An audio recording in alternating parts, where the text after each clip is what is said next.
We're just realizing now that Donte's phone turned off because it is literally too hot in the studio that his phone was like, screw this, I'm out. The temperature says like 106 for you, you know? Yeah, so forgive us. This is probably going to go at this front of the video. Yeah, that's okay. Just to let people know, but... there's no video right now. It's just essentially... Because Donte's phone died, so this is just where we are. Yay!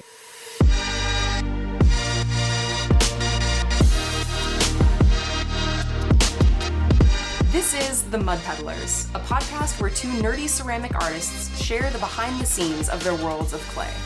We're your hosts, Lindsey M Dillon. And I am Donte of Earth Nation.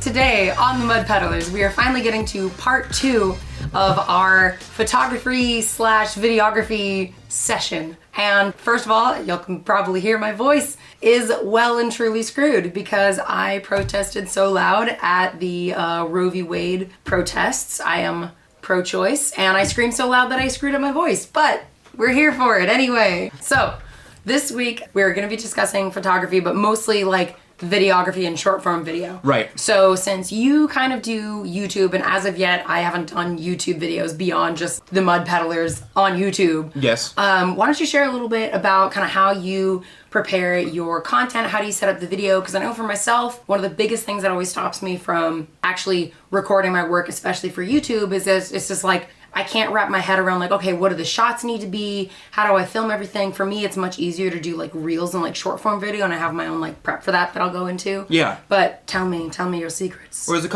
a couple things I want to address first, and let's start off with YouTube, right? Yeah. For YouTube, you have to realize that for crafters especially, unless you're gonna partition your work into separate videos, so like unless you're gonna do a video on throwing, and then a video on trimming, and then a video on glazing, and then do a kiln opening. Yeah. But you're doing the same product, right? If you're doing that, you're gonna have to wait a fairly long amount of time. Like, let's take somebody popular like PewDiePie or Markiplier or Lily Sings, right? Like, if you're talking about these YouTubers, these are non-crafters. Right. So what they're doing is they're getting in front of a camera, they're talking, they edit it, it's done. They can probably do a video in like 20, 30 minutes. Yeah, assuming that they have editors and like... Well, I mean, they have editors, but that's because they're like big name YouTubers, right? Yeah. But they can pump them out 2-3 videos a day, most likely, for one video game, and then separate that game off into different parts. For crafters such as us, unless we want to partition those things off into separate, like one thing being made in multiple processes, we're gonna have to wait a long time. Right. So essentially you're saying if you want to see like, okay, this is a mug start to finish, if you want to make that whole video an actual start to finish video, it's going to take a month. Easily a month. Easily. And on top of that, you don't want to have one piece of content. And this is, I'm speaking to somebody who's making the content, right? Right. This is if you're making that content and you want multiple things. So, for example, for me, whenever I do a glaze review video, one of my more popular videos, I'm doing like 3 or 4 of those in a row, and a fourth of my kiln load of my 1027 are only glaze review videos. And that lasts me a month. And then I might have some extra videos on the side, and that's 1 week is 1 video on Saturday evenings or mornings. Now, when you do the glaze review videos, are you showing the process of making the test tile? No. For that? Okay, so for the glaze review, those are easier to do in terms of sit down and record in one session. Yes. Because you're just showing the finished product essentially. You're not showing the whole process. Well, for me, it's part of the process. So for me, what I do is I get a glaze off the shelf. I make sure it's a glaze I haven't done before. Right. Usually an Amico glaze. Amico Brent, thank you very much for sponsoring me in the past. I'll get that off the shelf. I'll put it on white clay, put it on brown clay, mix it with some other homemade glazes of mine, see how they work out well, see how good they are on different clay bodies, different firings. Put them in the kiln. Then the second process, or the second tipping, is taking them out. Talking about the glaze, getting close-up shots of them, things of that nature. Okay. So that still takes at least 3 days if I took a bisque that I've already made, glazed it, waited for it to dry, put it in, took it out, videotaped it. And that's assuming I have the time and space and mental energy to do this. I want to keep in mind that that's still much more difficult than getting in front of a camera, talking, and then sending it out with music behind it. That's still like a 3-day process minimum, and that's if you're not including the making of the object. Okay. How do you balance your feed so that you have a kind of, have a combination of the videos that are slightly easier to make and less time intensive versus the videos where it takes you like a month? What proportion of your feed is each of those categories, and how do you balance that? So for example, we're about to have a video on, and I don't know if your teacher did this to you, it seems to be a thing in pottery culture, where when you get into the intermediate and advanced stages of throwing, your teacher gives you a set amount of clay. They did this on Clay Buddies. Tim C runs that page, right? Yeah, hi Tim. Hi Tim! Tim's goated. Well, Tim's more of a cat, but like he's still goated, right? I don't know what cat means. Tim loves cats, and that's why I said. Oh, but goat, because that's greatest of all time, right? Yes. Okay. If you talk to Tim, I know things. Tim will meow at you. If you're like, "Hey Tim," he's like, "Meow." Yes. He's cool. Funny.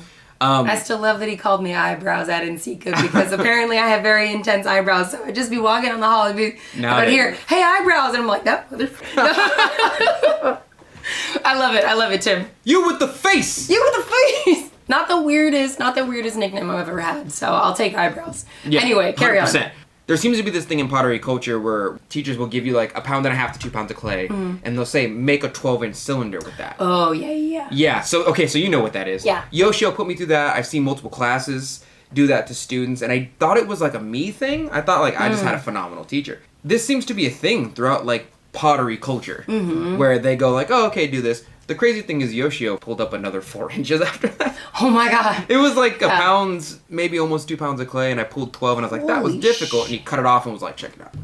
Oh my god. But videos like that are videos in which I go, okay, I don't need to trim this. I don't need to do this to this. I don't know. I can do the activity. I can say goodbye. I can do maybe a sponsorship thing real quick at the end, and then we can call it good. Okay, so that's like a one session. That's a one session type of video. Yeah. So you have to mix them in. But while I'm doing that, the week of that video, while I'm taping it, recording it, editing it, I'm generally making other content for the next and next and next week. Right. I call them crutch videos. I shouldn't call them crutch videos. But they're like, well, this is important. I need to talk about this, but also I kind of need some time to make a video. That makes sense. Would you say that it's like 50-50 in terms of the meatier videos that take like a month, and then the shorter videos that take maybe a session or like 3 days for like a glaze review video? It's like 70-30, maybe even 80-20 for me. The 80% is the longer... Yes. Oh, okay. Yeah, and the long intensive videos, which I love, by the way. I love my long intensive videos because there's always a small subsection of people who are like, this video is too long. Oh, yeah. And my immediate thought is, like, if you don't have the patience to sit down through a 20-minute YouTube video, this might be the wrong art form for you. But yeah. if you ain't got the patience for 20 minutes, then, like, I don't... You gotta practice that patience. Yeah, not that it's not your medium, but you gotta practice that patience. The clay will humble you, my brother. Yeah. I'm just letting you know. Yeah. How long would you say that it took you to get a sense of, like, what angles worked well? Because, you know, obviously for like videos and like videography, it's just like photography in the sense of you can do a lot of different angles, but then there's the whole thing where it's like, how often are you editing in like an effect? How often does the screen position change, or does the angle of filming change? How did you go about developing your like cinematography style? And how would you characterize it now? You know who taught me a lot about cinematography, if that's what you'd call it, is John the Potter. Okay. Because like I still watch John the Potter videos, but when I watch his videos, I notice that a lot of his shots are like close-up, clear action shots. So if he's glazing a pot, like if he does this thing where he gets a bucket, wicks up the glaze right before all that, sets up the camera, dips the cup real fast, and then takes it out real fast, and the splash effect. Oh, yeah, and that's like the action shot that people like to see. Yeah. You know, the slow-mo action. And I've learned that from him, where like, if I get a bottle of glaze, and I get my tongs, and I splash or I even like pour the glaze on the product, the camera's gonna be on the spot where that clay is. And kind of like zoomed in. It zooms in, I make sure it's real clear, I make sure it's focused down that spot. Not every shot is an action shot like that. But I've realized that a lot more people like that. Yeah. I saw John the Potter's and I was like, that makes sense. I feel like I knew that, I just didn't want to do it. It takes a bit more work. Yeah. But, and then the way I edit in general, to switch gears, is like, I'll do the base stock, where I'll do me talking, make sure the contrast is good. And then I'll do the audio on top of that. And once I do the audio on top of that, then I'll add memes. Wait, so audio on top of that, do you mean like you do voiceovers, or what do you mean? So you know how we have a recording thing right here? Yeah. There's also a recording from my natural camera. Oh. I have to mute the natural camera because the audio on a recording thing is way better. Yeah. Way better, right? Yeah. So I combine those two. I do the base stock and then I do the audio, which are separated, but I combine them later. Right. And then I'll do like the music and make sure that the spaces in which are dead or I'm not talking, you can hear the music a little bit better. Right. And then I'll put the memes in. Okay. And then I'll put like the intro, the outro. I'll pick a funny part of the video to put on the beginning of the. Yeah. You know, like just as a little treat at the end of the credits for people who stay towards the end, like a little marvel. Right. And Right. That's fun. My general, like, this is how I edit. That's the formula? That's the formula for me personally. Yeah. Yeah. But it takes me so long to get that footage, to go back to the meat of the discussion. To get that footage, it takes me like a month worth of work. Right. One kiln load is at least 6 videos. At least. And then I have some filler or some crutch videos where I'm like, let's talk about how to make a bowl. I'm not going to fire this bowl. Yeah. The bowl's not going to get fired. I'm just making it for you. Let's make a square bowl. Okay, we're making a square bowl. I'm not going to fire a square bowl. I don't want a square bowl. Yeah. One of the things that I noticed is, like, it seems like within cinematography, this is both for YouTube and then for, like, reels and things, there's, like, the faster paced, quicker edits, you know, like one angle being shown for a short amount of time before the angle changes. There's like the faster paced thing, and then there's the more chill, relaxing, like we're just gonna like watch. Then there's like, so that it's like one angle is there for like a longer amount of time. It's more simple editing. I feel like if I were to do more YouTube work, that's what I would be more inclined to do, because it seems like it's simpler in terms of the cinematography. But I might be like, maybe I'm making a false assumption, because maybe it just takes a decent amount of work still either way. Yeah. But it's like if I were wanting to do more of this, which branch? Because it's like, I think when I'm making decisions about things, I tend to think of, okay, what's the 50-50?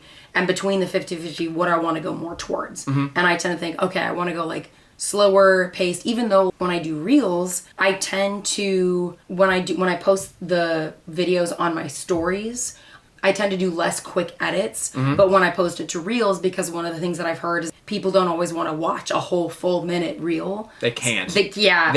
It's just like 15 seconds. Those tend to be like quicker edits, maybe a second or a second and a half. And so every beat of the song that's in the background when I'm making a reel will be like a video change, so another like angle change. But that makes me think about how you approach like your YouTube, your like cinematography style as well. I think you're right about the longer form shots for YouTube, because I do that too. But the one comment that I got maybe a year ago was from I think he's a longtime follower of mine. He was talking about how he really likes it whenever I change an angle after about a minute or so, because it lets him see the form in which I'm throwing. So it lets him see my hand position. It lets him see how the clay is moving. As soon as he said that, my brain was like, that's good, because my main focus on the channel is to teach people. Right? So if I can give you more information with a different angle versus what I'm already doing, and there's no real extra effort I need to put into it other than moving the camera, I'm going to do it. Yeah. My main goal is to help you with your artwork. My goal is not to give you the most aesthetic shots, unless I'm giving you something that is pure entertainment. A teaching video is going to have different angles because I'm trying to teach you different angles. But a glaze review video is just going to show you the glaze. Yeah. Like, I think I probably have 3 main angles that I use, because like for the most part when I do reels, I'm either doing a throwing video, a glazing video, and then a kiln opening video.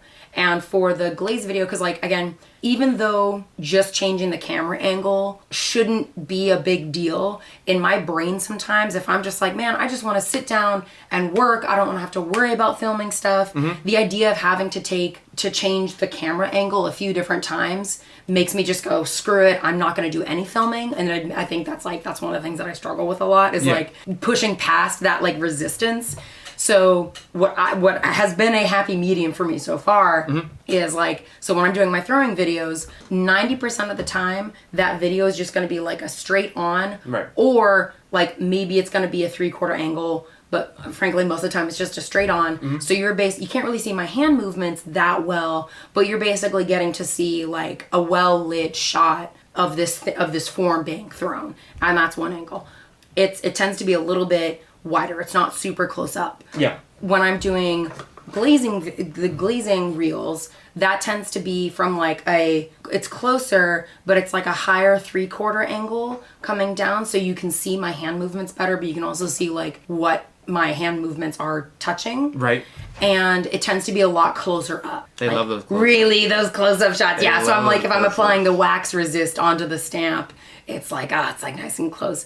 And then the last type of reel that I do, which is the kiln opening video, it's basically me holding the cup either by the handle or sometimes by the base and doing like a couple seconds looking at it and then switching to the next cup and basically unloading the kiln showing each cup. Realistically, you could do, like, if you're one of the folks who's just like, man, I really don't want to have to worry about reels. It's a whole other thing. It's annoying. Or in this case, like TikTok, because when I say reels, like... We mean TikTok. We mean TikTok as TikTok, well, because yeah. it's basically short form video. Anything you post on TikTok, you can post to Instagram and vice versa at this point. Yeah. So, or if you're resisting doing short form video, give at least those 3 angles a shot, because it will, like, the algorithm likes it, you know, and it's enough to get things started without having to worry about doing a bunch of different angle changes and things like that. Because I think that's like your editing skills, that's something that you really excel in, is like when you do your videos. Oh. I think at least, like, Thank not you. that I watch every single one of your videos. Nobody trained like, me. Well, at all. You learned well, and you learned well. And I think, just like, copied the YouTube people. yeah. I mean, but for real, like, that's so much of, like, Yeah. learning this stuff. I mean, that's how I've learned how to do my short form video, how I learned photography, is, like, looking at other people whose content I really like. Yes. And trying to figure out, like, okay, what are they doing? And so, like, I guess if I were to think about, if you're trying to analyze how other people do short form video or even like longer video for YouTube, think about angles. Think about how, like as in, is it top down? Right. Is it over the shoulder? Is Right. it 3/4 view? So think angles. Think how close up it is. Like, is it a close, nice macro, like, you know, meaty shot, or is it like getting in there? Yeah.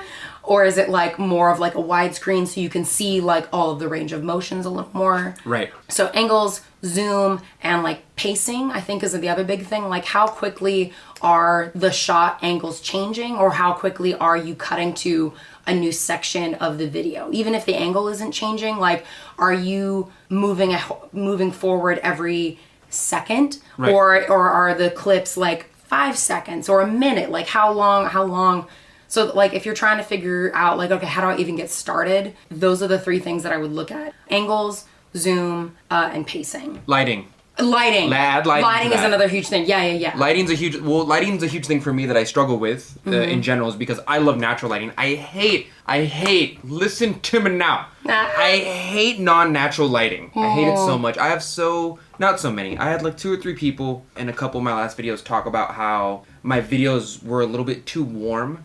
Oh. They seemed a little bit more orange and shadowy, like sunset. Yeah. And the background, my table that I record on is like already kind of orangish. Mm-hmm. And some people were like, yo, can you like make it brighter, turn up the contrast? It feels, I want that feeling though. I want that warm, inviting, earthy tone to it. When I see other YouTubers, they have like this, and I'm not naming any YouTubers, but I notice there's a difference in between like the person with plants in the back and the warm lighting and the natural sunlight, and the chick who has like a steel table and some like Home Depot lights, and I'm like, this feels cold and uninviting. Yeah. If that's your thing, that's cool. I just don't want that feel to come through in my videos. I want it to be very homey, very earthy, very warm and inviting. So I use not a warm filter, but my camera is set to have that contrast on purpose. Yeah. Right? But because of that, I need natural lighting. I can't mix that, for lack of a better term, filter, even though it's really just camera setting. Yeah. With like cold steel tungsten lights. I can't do that. Yeah.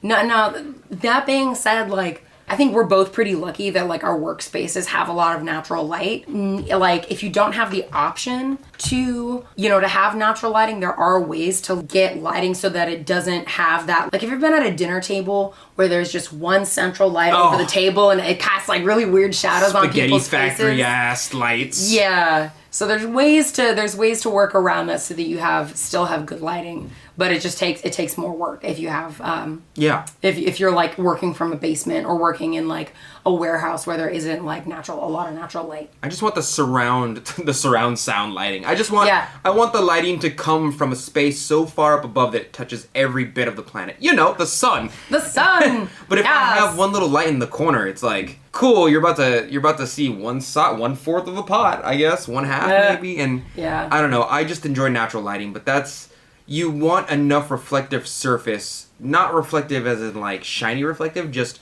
white walls, maybe a light brown desk, something of that nature, to reflect the light onto your pieces. Mm-hmm. So that way you can kind of see most of the facets of the pot. Yeah. Right? And that's why I get so close to my pots. It's like, oh, we're looking at a glaze, let's check it out. Along with that lighting, you also want to pick the time of day. right, that you're recording. So I know in my brain there's like 4 or 5 hours of the day where the sun is just in the right place in the winter for me to record. Yeah. After that, sun go down, bye-bye. Sun go down, bye-bye. Sun go down, bye-bye, lighting go bad. Especially during the winter. Especially during winter where it gets dark at 5 p.m. Yeah. Of course, I'm sure there's folks in Alaska who are like, you know nothing. Yeah. You know? I can't mention anything about the weather on social media without someone else. But, oh, it's really hot outside today. And there's some dude from southern Texas who's like, oh, I don't know nothing about it, boy. I was born in a kiln.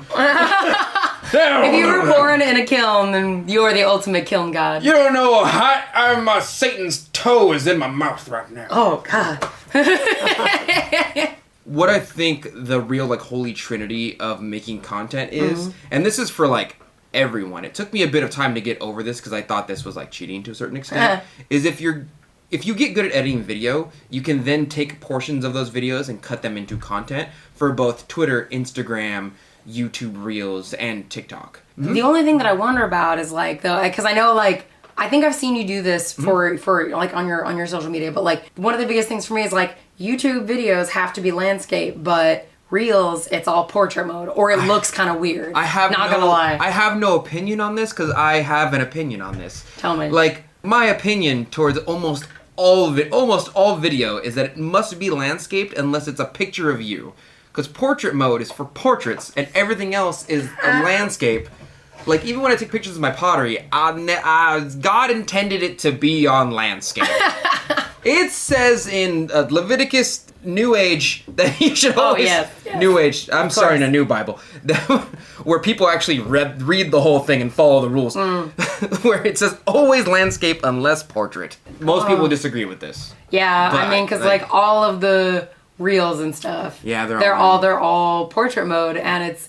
That for me is like one of the things that always like makes me think, oh my God, I literally have to do double the work to have like a video for YouTube and then a video for Instagram or TikTok. I don't. I just crop off the sides. So like if you put it in landscape, or if you put it in portrait rather, and there's those black sides because it's in portrait mode, my brain goes, well, when I re-edit that, I'm just gonna crop it so that the sides, you can't see the sides, and then it's gonna edit out without the black bars. So then it looks like I took it in a different mode. But, like, you can't tell.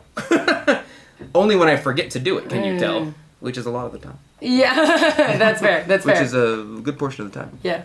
I think Instagram has a thing where you can push a little button, it changes it from landscape to portrait. Yeah. But it just takes the black bar. Yeah. Really. Yeah. No, there is a way to change it, but what I run into in that case is that oftentimes what I want to be in the frame isn't in the frame. Gets cut out, yeah. It gets cut out, yeah. So it's like... That is another one of those like mental blocks where I just don't want to have to deal with it. Yeah. But I hear what you're saying in terms of having one piece of content and then getting to use it multiple times. Yeah, there's no shame in it. Yeah. Because it seems like especially with YouTube, you know, they have the whole like YouTube Shorts thing.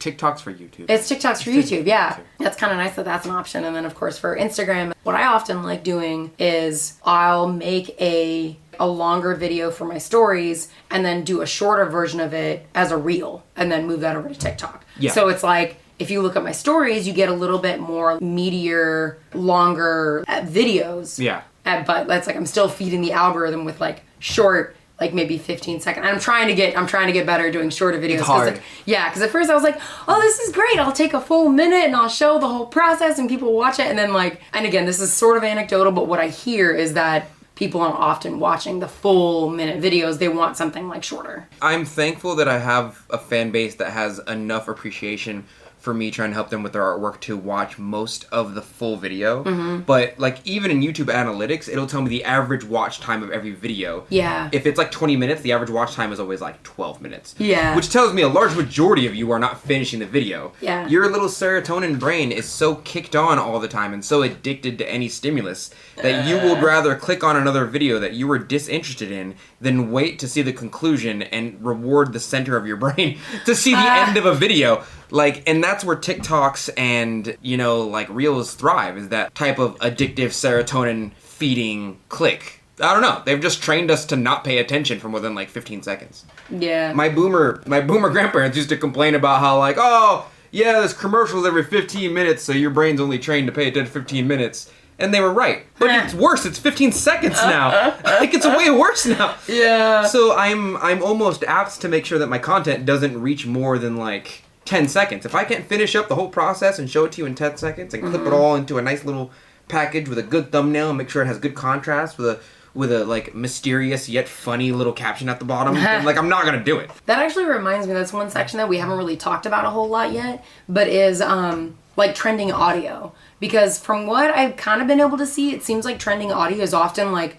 pretty short, like 10 seconds, if that. That's something that I have not used at all, but I know particularly with TikTok and kind of now on Instagram, it's becoming more of a thing. So would you mind sharing your experiences with like trending audio and how you use that? You don't do much trending audio. I don't do it at all. It's I'm mostly sorry. just like lazy. I know I need to do it because I know it is like, it is a trend and it's funny, but it's also like, I just got used to it's hard out here making for a regular pimp. videos. So what I generally do with, I wouldn't even call it trending audio, but that is what you're aiming for, is to get audio that is trending so it gets more eyes on it, right? Right. Because the algorithm goes, oh, you use this audio, more people are looking at it, I'm going to recommend this to their feed because you're using it as well. Yeah. And based on how good the content is and how relatable it is and how funny it is and XYZ, then people like it and it gets more fish in the net. Yeah.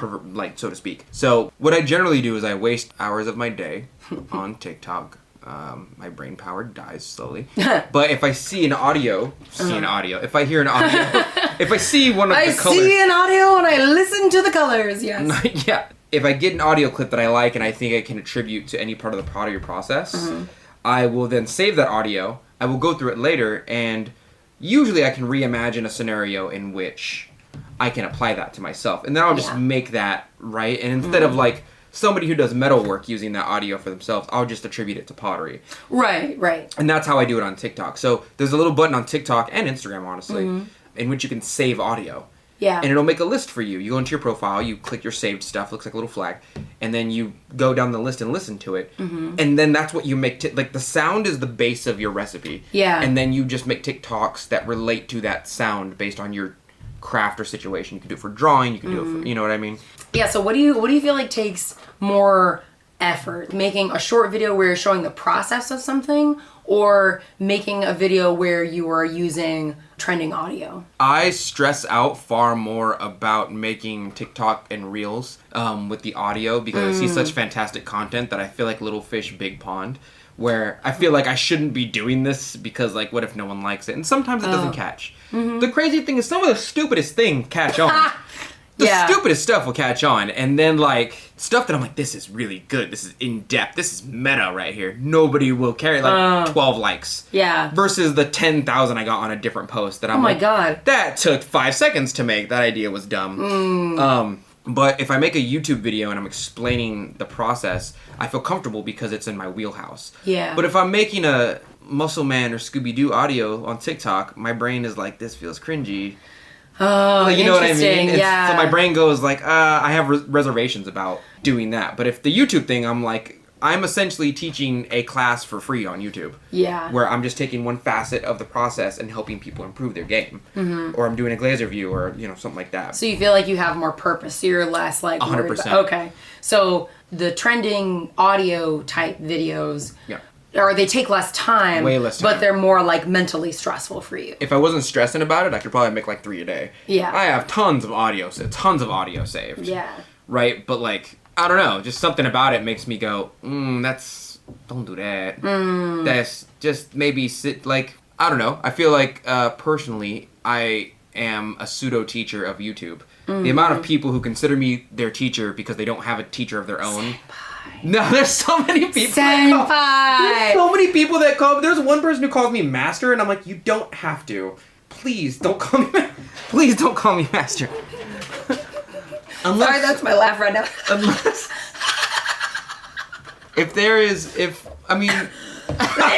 Oh God.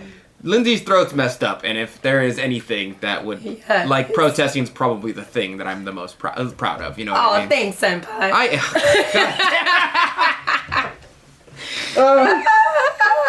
Oh my lord. The algorithm is fickle and changes constantly, and you just have to keep up with it, essentially. Like, regardless of the hashtag, you could be using all the right hashtags. Probably won't work out in your favor unless you have the right algorithmic formula going, you know? It's a lot. I feel like I've probably said this before on the podcast and definitely in, you know, on Instagram various times, but like, I think my biggest issue with content creation is that I'm inconsistent. And not like for months at a time, but for a couple weeks at a time, because I don't often like pre-plan content, which is something I know that I should do. But oftentimes what will happen, especially if there are like changing trends in what I need to be doing for social media, like when Reels first became a thing, or when Reels first became a thing, when TikTok started like skyrocketing, what tends to happen is I get overwhelmed and then I don't post anything. So it's like, I'll say this as advice that I also tell myself, but it's like, again, because content is stupid, but it's the world we live in. 100%. So if it's like, it is better to try and better to make something than to get overwhelmed and post nothing, because that's probably the worst thing you could be doing for the algorithm is like, is not posting anything. Yeah, no, honestly, I take long, so I have this thing where I feel like the content that I post is not good enough for eyes. Like if it's not, if I'm not impressed by it, I'm probably not going to post it. Right. But I understand that just like where I'm coming from, my aesthetic of art isn't everyone else's aesthetic of art or aesthetic that they like. So I understand that like if I make something that I see as poor quality, somebody else probably loves it. Yeah. And that quality is probably the wrong word. Just maybe not my aesthetic. Yeah. Somebody else probably loves it. Like I hate the color yellow. Yeah. Yellow and like highlighter red tilts me so hard. McDonald's colors tilt me so hard. McDonald's colors are panic colors and I don't like them. Panic colors, yeah. I hate them. If I make content that has any hue of that whatsoever, I'm like, I'm not going to post that, right? Just because I personally don't like it. Yeah. And it's not like you have to completely change like your branding or something like that. It's just loosening up about what you post and then also pre-planning content, because that's something I don't do and it always bites me in the ass. Well, the consistency thing is a big point that I want to dig into, like you said, is if you don't post like every other day, the algorithm kind of forgets about it. Like I have 10,000, 11,000, something, I don't know. You got a fair number of subscribers. I got or followers on, because you're at what, like 60, are you at 65K on YouTube now? Yeah, I think I'm at like 70 something K. Yeah. So you have a bunch of followers on YouTube, and then you have about, what, 10,000 followers on Instagram? 10, yeah. And then on TikTok, how many followers do you have in TikTok? 1,000. Okay. Yeah. 1K. Yeah. Something like that. But also, like two things. Number one, I like to say, one TikTok follower is worth like 4 subscribers on YouTube. Like TikTok followers are really are really easy to get. And then subscribers are like people who want more long-term content from you. TikTok followers are people who want to pay attention to you for 15 seconds a day. And YouTube, you're so salty about the TikTokers and the short videos. I don't even like, just because, I don't know, like your attention span has been whittled down by an algorithm that like controls your, and I don't like it. The thing with me personally, and small rant, I promise. Okay, you're good. I promise, small rant. The thing that bugs me is that I think I'm self-analytical enough to understand when someone's trying to, especially advertisements, are trying to get me to buy a thing. Yeah. And it bothers me a lot that we've subscribed willingly, by the way, to a system that controls the center of our reward center of our brains. Yeah. To the point where like the whole purpose of that thing is to give us a Pavlovian response in order to sell us or keep our attention on a thing. Yeah. Like it's we chose to be controlled, and it bugs me. You know, like when there's a commercial and they're like, oh, my kids are running through the house and they're like, my kids are safe and I love them. That's why I use Downy. Your kids are not safe because you're using Downy. They're trying to get you to buy a product and connect with the emotional attachment to your children and safety. Yeah. But those two have nothing to do with each other. That's what TikTok is doing to you. They're trying to get you. And it's working and you're letting it. I know. But that's where we've been. That's where, like, that's literally what advertising is. I mean, we've been in that system forever. It's just taken a different form. I'm not saying that it's good. And, like, yeah, social media has its own unique problems for sure. Yeah. Unfortunately, we just have to rely on it for a business. I'm not saying it doesn't. That's the worst part. Like, I'm not saying it doesn't work. No, it does work. It 100% works. Like, you're the dog in this Pavlov. But at the same time, like, I feel like I'm one of the dogs who's like, I know what you're doing with the bell. Yeah. I don't like it. And they're like, yeah, but if you want to eat, you better respond to the bell. And I'm like, oh, well, I have to eat to live. Yeah. It's weird that you built a system where I have to literally be a guinea pig to get, like, basic necessities to live. Yeah. But, like, oh, by the way, you're addicted to it now. Please, come on, man. Yeah, it's like, what? It's essentially a drug screen. No. Eat the food, fatty. Oh, God. Oh, God. That's the saddest image I've thought of. Just I'm weird dogs crying every 15 seconds. Please more serotonin.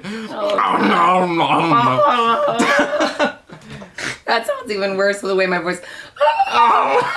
That's the dog barking right there. Oh God, I'm sorry for all of our listeners right now hearing this terrible sound coming out of my Sorry, throat. that was my short rant. Yeah. I promise. I'm too self-aware and like I meet a lot of people who are like, no, that's not true, and I'm like, it's crazy you don't see it. Like it's insane. Yeah, no. I sound like a conspiracy theorist, you know? Oh God. They're trying to shorten our attention span. So they take our attention, they'll take our guns. We'll forget in 15 seconds. It's all the attention we got. Oh my God. I don't know why I sound like a Southern Texas man. That's just where we are right now. I know.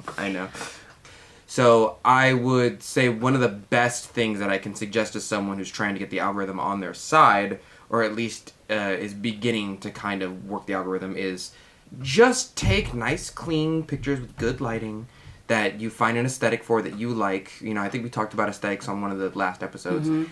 And just post it. You don't even have to be using the right hashtags. Like, just post it. Yeah. It's weird because I go through these filters of, like, I only want to post it if it's good. And then I go through 20% of my other days. Yeah. Like, dude, everything is content. Yeah. And if you wanted to make that instead, because, again, the algorithm is really pushing reels right now. So instead of if you wanted to, like, do a reel instead of a photo, but basically have it be the same thing, if you were going to take a picture of a cup, have that cup in that same position where you would take a photo of it, but just do a video where you're like just panning across it. 5 seconds. That's a reel right there. It's simple. The algorithm treats it as a reel, and it's the algorithm doesn't know. It can be very simple, or take a short video of you holding it in your hand. Yeah. Oh yeah. You know, the algorithm doesn't know good. The algorithm doesn't have a preference on your content. It knows there's danger words. It knows there's words that you can and cannot say based on what it wants to share. But like the algorithm doesn't know, that's a good clean picture of a bowl. Yeah, it's like, are people engaging with this picture? Cool, we're gonna boost this more. Like, that's why toxicity is so upvoted. Like if you get a lot of or it would be interesting for the majority of society to know that any interaction with any content is positive for the algorithm, even if it's negative. Yeah. Like if 1,000 people go to a TikTok, regardless of what the content is, and scream racial slurs on there, the algorithm's still going to be like, wow, 1,000 people interacted with this. Yeah. Versus maybe someone else's content, which don't do this, someone else's content who posts a really good, clean shot of some artwork, but like one person liked it and commented on it. Yeah. Like one of them is the mouse is getting the cheese on the other end. That's all that is. Mm-hmm. And so anything is content. You just need to post it. TikTok has, and this is new. I don't know if you've seen this on TikTok. TikTok has devolved into putting music behind pictures, and it's just a slideshow. Oh, yeah. Have you seen that? I think I have, yeah. It's just open your camera and post the last 4 pots with music behind it, and that's content right now. Yeah. You could do that listener. You could do that right now. And that's content. Pause the episode and do it. You could literally do it right now. Yeah. And then you'd get a couple likes, and you're like, wow, that really counted as content. Yeah. Like, it's insane how trained we are and thirsty for that little bit of serotonin in our brain to the point where you can devolve content into just pictures of music behind it. Which, in my mind, that's great. If it's simple but it still gets the job done, I'm here for it. And I think like another last thing I'll leave folks with too, which is again something I've had to tell myself many times because I really resist doing new things because I don't like that learning curve of sucking at something. Because we're old. I honestly, dude, I've always had it. I've always struggled with learning new media, learning new things, because I mean, I like learning new things, but I hate being bad at new things. Oh, that makes sense. If that makes sense, yeah. And I hate when things take a really long time. So it's with learning how to adapt to changing social media needs and what kind of content you need to produce, just keep in mind that it does get easier and it doesn't take, and slowly it takes less time. Even when I first started editing these videos for YouTube, I was like, oh my God, this takes forever. Yeah. I miss when it was just a podcast because it was so much easier. But, after, 3-4 months, it started to take not quite as much time to do. Yeah. And now, sure, it still takes a lot of time. I yeah. still miss when it was just a podcast and not also a YouTube video. You start learning where you can not cut quality corners, but you start learning where you can speed up the process because the quality doesn't get any better with more time spent on this one section. Yeah, and you get faster at learning the interface of things and 100%. Yeah, and so it gets, fear not, it gets easier, and it's just we just got to keep learning. You know what I hate, and Tell me. I think everyone hates this, right? is when you get used to a system that you've just learned, you've started to get good at it, and then the system updates, and it changes where the effing buttons are, and you're like, oh! My buttons! I have to crop over here on the right now instead of the left? Yeah, sure, I can learn it, but that's 5 seconds per crop, and I have to crop this 20 times! Oh my god. In this one section! Too much. As a final word, just post whatever content you have as long as it's, you know, safe and not damaging to people, of course. But, like, don't be afraid of posting because you think it's going to be cringe. Mm-hmm. Instead of cringing, perhaps kill the part of you that cringes. Yeah. Yeah. Cringe not, my child. Cringe not. It is based to not cringe at by itself.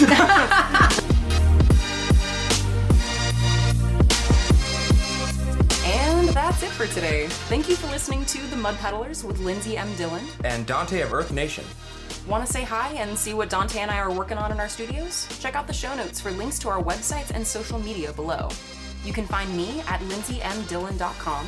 That's LINDSEY, M as in monster, DILLON.com. And on Etsy, Instagram, and Facebook at Lindsey M Dillon. And you can find me at Earth Nation Ceramics. It's spelled exactly how you think it's spelled, but you can also find me on my Facebook fan page and Instagram at the same name at Earth Nation Ceramics. If you enjoyed hanging out with us today, or you have a question or topic you'd like us to discuss, take a second to rate and review the Mud Peddlers in Apple Podcasts. It helps our podcast reach new listeners, and we really appreciate the feedback. Thanks again, and we'll catch you next time.